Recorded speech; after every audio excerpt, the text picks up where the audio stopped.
Hello guys, finally वक्त आ चुका है कि हम लोग आपसे अपनी बर्थ स्टोरी शेयर करें.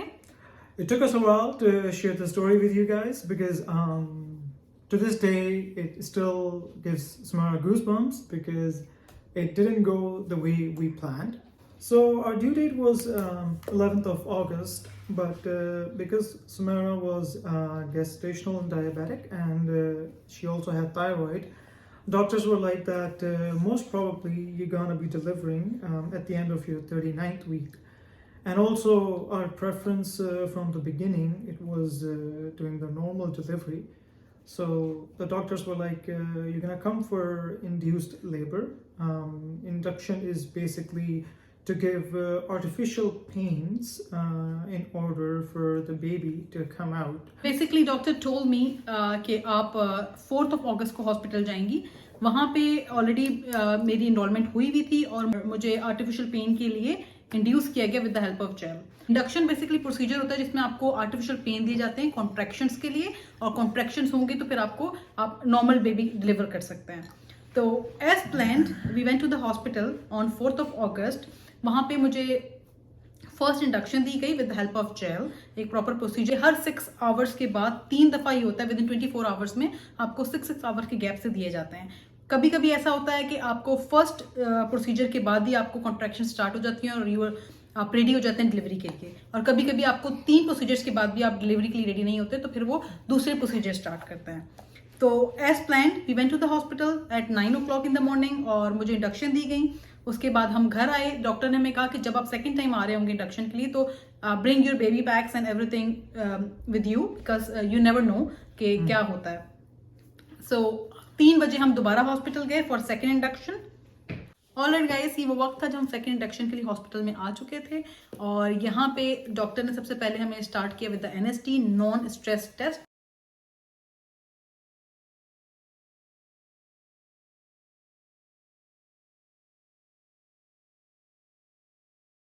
जो कि बेबी की हार्ट बीट चेक करने के लिए होता है.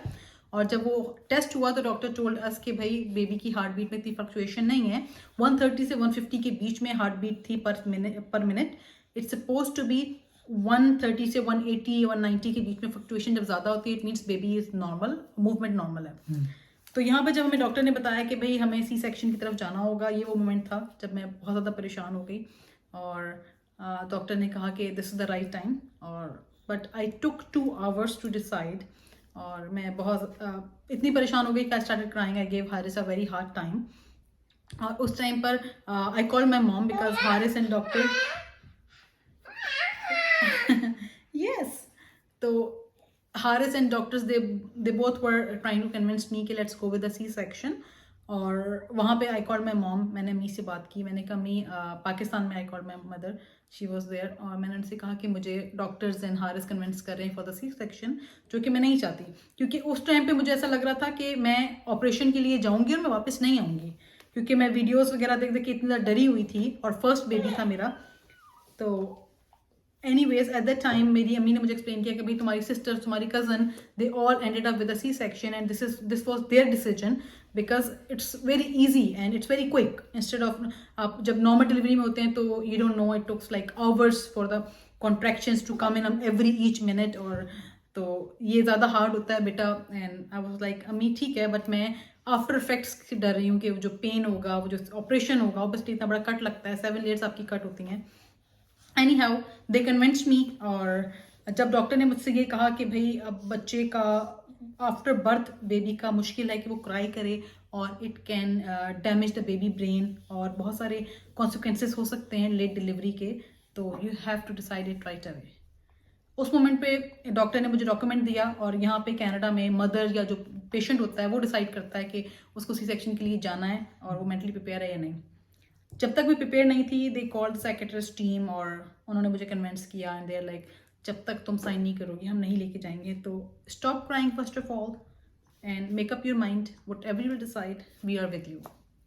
Anyway I sign the document when I heard कि बेबी की जान को खतरा है. और they took me to the operation theatre right away.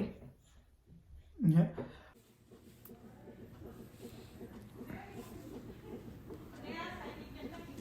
The anesthesiologist came. He said that you guys have 2 options. One option is that only cervix यहाँ से all the way down. इसको खाली Unconscious. सुन करेंगे. And it's the second option was that the whole body unconscious. Personally, looking at the state of Sumaira at that time, I wanted to go for full unconscious because I knew that she was very afraid of operation and whatnot. जब doctor ने बताया कि 3 to 4 hours लगेंगे आपको वापस conscious होने में, तो आई एम लाइक ओके मैं बेबी डिलीवर भी कर दूंगी. Doctor told us it will take just 20 minutes to deliver the baby. और मैंने कहा 20 मिनट्स में बेबी डिलीवर हो जाएगा और मैं 3 घंटे में कॉन्शियस होंगी वापस, तो तब तक तो सब बेबी को देख चुके होंगे, उठा चुके होंगे और मैं सारे मोमेंट्स जो मिस कर दूंगी. तो आई वाज लाइक हारिस नहीं, मुझे फुली अनकॉन्शियस नहीं होना है and we'll go with the half body. Half unconscious, I will be able to see the baby right away. और ये एक नेचुरल बात भी है कि जब I think when they go through with this, after that seeing the baby for the first time, you forget everything else. Like you forget the pain and the stress and the जो भी आपने you go through with everything, वो सब आप भूल जाते हैं. mental stress है, जो mental situation है आपकी, basically you overcome that as soon as you see your baby. So I delivered the baby. और यहाँ पे जैसे ही बेबी उन्होंने कट करके बेबी को निकाला और सबसे पहले उन्होंने मुझे दिखाया, बीच में कर्टन लगा हुआ था उसके ऊपर से. पहली दफा तुमसे मिलके लगा जैसे रब्बा बिन मांगे तूने सब कुछ. And I hold the baby hand और फिर हारिस को उन्होंने कहा कि एम्बिकल कॉर्ड कट करें और उसके बाद they give Ishel to me. They asked the name कि आपने बेबी का नाम क्या डिसाइड किया है. We told them it's Ishel. And doctor ने राइट अवे हमें बॉडी टू बॉडी के लिए बेबी को दे दिया. एंड सबसे अच्छी बात यहाँ पे ये कि यहाँ आपको एक्सप्लेन किया जाता है कि आपकी और बेबी की जो बॉडी बॉन्डिंग है या बॉन्डिंग है वो किस तरीके से स्टार्ट होगी. तो यहाँ पे कुछ मिसकंसेप्शंस भी हैं और नॉट मिसकंसेप्शंस इन कनाडा, इन पाकिस्तान. तो मैं आप लोगों से उस पर एक सेकेंड वीडियो बनाऊंगी which is like on breast feeding and baby growth and the bond with the baby. तो वो किस तरीके से आपका डेवलप होता है, क्योंकि पाकिस्तान में I have seen my sisters, my cousins and in his family as well, जहाँ पे इट्स अ रियल स्ट्रगल. तो ये बहुत ईजी है और कुछ चीज़ें हमें नहीं पता, तो मैं आपसे ज़रूर शेयर करूँगी. आप मुझे बताइएगा कमेंट में अगर आप चाहते हैं कि हम उस पर भी वीडियो बनाएं. तो we will share with you guys कि कितना ईजी है आपका अपने बच्चे से बॉन्ड बनाना, ब्रेस्ट फीडिंग जर्नी कितना ईजी है आपका, और you can help yourself to heal. How baby help you heal, और ये सब चीज़ें ना अब बहुत ईजी हो जाती हैं अगर आपके पास इंफॉर्मेशन हो. और यहाँ पे हमें टाइम टू टाइम इंफॉर्मेशन मिलती रही. So this was our birth video. And I believe we have covered each and every point of it. Yeah. And throughout our journey, everybody was so incredible. The doctors were very supportive, you know. And जो सबसे ज़्यादा matter करता है वो ये कि we ended up with a healthy baby. Yeah. Thank you guys for your love and support on our previous videos.